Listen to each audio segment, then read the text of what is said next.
प्रेरणा से चल रही है। मेरा जीवन आपके द्वारा दिया हुआ है। मेरे स्वभाव के द्वारा जो कुछ भी हो रहा हो प्रभु वह आपको ही समर्पित है। इन शरीर मन इंद्रियों के द्वारा जो भी है वह आपको समर्पित है। यह समर्पण का भाव हुआ। लेकिन इसमें एक लाभ और भी है। एक कथा मैंने सुनी थी, एक संत का अनुभव था। उनके पास एक शिष्य आया, बोले महाराज मैं आपके द्वारा दीक्षा लूंगा और आपका शिष्य बनूंगा, बाकी सब बात मानूंगा, पर मैं शराब पीता हूं वह नहीं छोड़ सकता। इस शर्त पर दीक्षा देनी हो तो दो। अच्छा, महात्मा भी कितने दयालु होते हैं। संत कहते कि अच्छा ये कोई बात हुई, पहले शराब छोड़कर आप तब दूंगा दीक्षा। पर महात्मा बोले अच्छा आप देते हैं, कोई बात नहीं मत छोड़ना। उसको लगा कि ये गुरुजी बढ़िया मिले, कुछ छुड़ाते ही नहीं है, तो दीक्षा। महात्मा बोले बस हमारी एक बात मान लेना। बोले सब मानेंगे, एक क्या? शराब नहीं। बोले एक काम करना। क्या? बोले जब शराब पिया करो तो हमें याद कर लिया करो, बस और कुछ पियो, खूब डट के पियो। उसको लगा कि ये तो साधारण सी बात है, लेकिन वो साधारण नहीं थी बात। गुरुजी का संकल्प था, संत तो सुधारने का उपाय बता। अब वो शाम को उसकी आदत थी, तो जैसे ही शराब पीने बैठा याद आ गई, गुरुजी ने कहा था हमें याद कर दे। अब जो गुरुजी का ध्यान किया तो उसे प्याले में इधर उधर वो गुरुजी का दिव्य स्वरूप दिखाई दे, उनकी बड़ी बड़ी आंखें दिखाई दे, मधुर मुस्कान दिखाई दे, और उसे ऐसे लगे जैसे गुरुजी वहीं खड़े कह रहे हो, क्यों शुरू कर दिया, पियो पियो कोई बात नहीं पियो। उसको इतनी शर्म लगी, इतनी गिलानी हुई कि पी नहीं सका। 8 दिन बाद आ गया, बोले महाराज वो तो छूट गई। गुरुजी बोले हमने तो कहा नहीं था कि छोड़ो। बोले कहा तो नहीं था, पर आपकी याद करने से ही छूट गई। मैं भी आपसे यही कह रहा हूं कि यद्यपि यह कहा गया कि आप अपने स्वभाव के द्वारा, मन इंद्रियों के द्वारा, वाणी और काया के द्वारा जो करें वह भगवान को अर्पण कर दें, लेकिन इसमें समर्पण के भाव से अगर करेंगे कि भगवान आपकी प्रेरणा से हो रहा है और आपके प्रति मैं यह समर्पण कर रहा हूं, जैसे ही आप भगवान का चिंतन करेंगे, कोई भी कार्य हो और तुरंत सोच लें कि भगवान की प्रेरणा से हो रहा है, भगवान का स्मरण होते ही कर्म अपने से पवित्र हो जाएगा। पवित्र कर्म करने की जरूरत नहीं, अपने से कर्म पवित्र होने लगेंगे। अच्छा, इसको एक उदाहरण से और स्पष्ट किया जा सकता है। यही भक्ति भागवत धर्म की विशेषता है जो इन योगीश्वरों ने कृपा करके निमि महाराज के बहाने हम सब लोगों को समझाई, उपदेश दिया।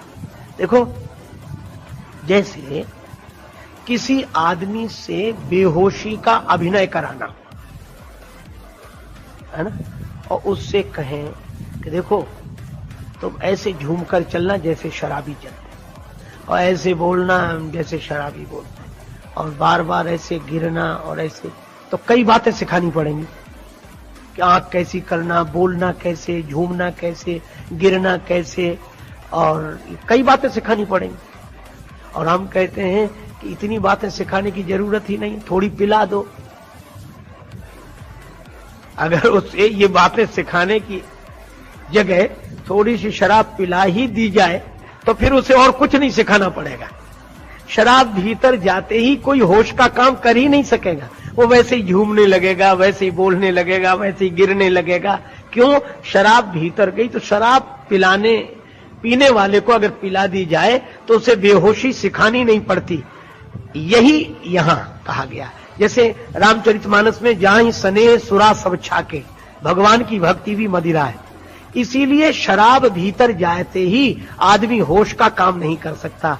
ठीक इसी तरह भक्त को उपदेश देने की जरूरत नहीं कि तुम अच्छा काम करना, गलत नहीं करना, ऐसे चलना वैसे चलना, उसे धर्म सिखाने की जरूरत ही नहीं। थोड़ी भगवान की भक्ति की मदिरा पिला दो। शराब भीतर जाती है तो आदमी होश का काम नहीं कर सकता, और भगवान की भक्ति की मदिरा भीतर जाएगी तो आदमी बेहोशी का काम नहीं कर सकता, गलत काम नहीं कर सकता। इसलिए एकमात्र भक्ति ही सर्वोत्तम है। और इसीलिए भक्तों के लिए कोई नियम नहीं। कोई नियम का अर्थ यह नहीं कि भक्त स्वच्छंद हो गया। कोई नियम का अर्थ यह नहीं है कि भगवान का भक्त वही है जो कुछ भी करे तो भी भक्त है, कुछ भी करे तो भी भक्त है। देखो, गीता में एक और अद्भुत बात कही, अपचेत सुदुराचारो भजते माम अनन्य भाग। साधुरेव समंतव्या। अब ये बड़ी अटपटी बातें हैं जो समझ में नहीं आती। भगवान ने कहा अपि चेत सुदुराचारो, कितना भी दुराचारी हो, कितना भी दुराचारी। और दुराचारी में भी एक विशेषण लगा दिया, सुदुराचारी। अब सुदुराचारी माने उस जैसा अभ्यस्त कोई दुराचारी दूसरा न हो, सुनियम पूर्वक दुराचार करने वाला हो। भगवान बोले अगर वह मेरा भजन करता है तो उसे साधु समझना। लो, अब इसको कहीं भगवत विरोधी या उस तरह के लोग सुने तो उनको तो यह शस्त्र मिल जाएंगे, वाह यही गीता में कहा गया। लेकिन भगवान की वाणी बहुत महत्वपूर्ण है।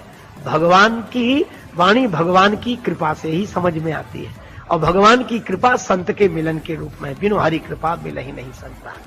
यहां भगवान यह कह रहे हैं कि कितने ही दुराचारी हो, अगर मेरा भजन करे तो उसे साधु मानना। कहा क्यों? बोले मानना ही पड़ेगा, हो ही जाएगा साधु। कैसे? बोले ये दुराचार कब छूट जाएगा?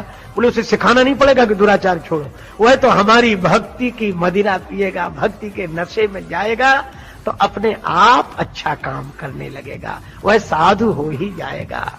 इसीलिए श्री बिंदु जी महाराज ने लिखा है कि हमारी तो मस्ती का कारण ही यही है।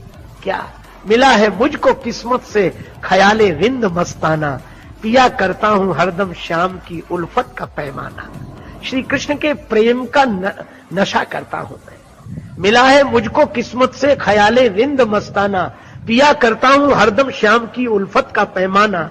और मजा है बेखुदी का ये कि मैं दुनिया में हूं लेकिन न जाना मैंने दुनिया को, न दुनिया ने मुझे जाना। न जाना मैंने दुनिया को, न दुनिया ने मुझे जाना। आहा, और हमें तो अपने यार के दीदार से मतलब। मेरा कन्हैया, मेरा मोहन, मेरा कृष्ण सर्वत्र है, मुझे तो अपने यार के दीदार से मतलब। चाहे मंदिर या मस्जिद हो, चाहे काबा या बुतखाना। और आगे कैसी अनोखी बात कही, हमेशा बस यही रिश्ता चाहता हूं प्यारे मोहन से। हमेशा बस यही रिश्ता चाहता हूं प्यारे मोहन से, मैं उनको दिल रुबा समझूं, वो समझे मुझको दीवाना।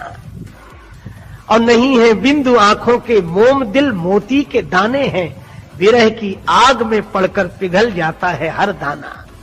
यह भक्ति का मार्ग, यह प्रेम का मार्ग, यह जो मैकदा है, यहां भक्ति की मदिरा पिलाई जाती है। हस्ती है मैकदे में, मस्ती है मैकदे में, और दीवानों की तो पूरी बस्ती है मैकदे में। और इस मैकदे में आके कोई होश में रह ले, जगत का होश नहीं रहता। क्यों? इस मैकदे में आके कोई होश में रह ले, खुद होश की भी कुछ नहीं हस्ती है मैकदे में। और दुनिया में नहीं मिलती, मिलती तो बड़ी महंगी, मस्ती वही है लेकिन सस्ती है मैकदे में। और राजेश हो भंवर में, लगे पार या कि डूबे, परवाह नहीं जब से कश्ती है मैकदे में। और यह मदिरा पीता हूं मैं, शराब सरेआम पीता हूं, जब भी वक्त मिलता है सुबह शाम पीता हूं। दुनिया के मैखाने मुझे अच्छे नहीं लगते, मैं तो मुर्शिद के मैकदे में। संतों, अगर कथा अच्छी लगी हो तो चैनल को सब्सक्राइब करें। धन्यवाद।